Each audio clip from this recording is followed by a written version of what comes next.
Hi everyone! Welcome back to my YouTube channel. So now, I will show you how I make this clone video using TikTok app. First, you need to make a video as you normally do on TikTok.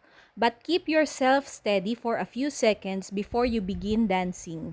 Make sure to stay on the side to give space for your clone on the second video.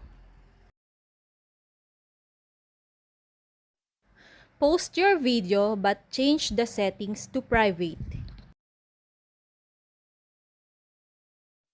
Next, go to your TikTok profile and save your video.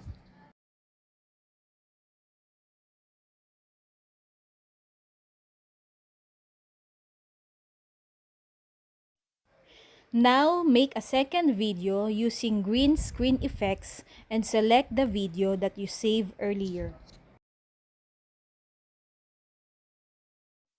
Also select a sound same as the one that you used on your first video. You may now start recording your second video.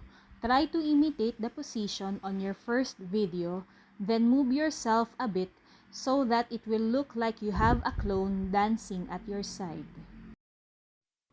And that's it for my clone video using green screen effects on TikTok.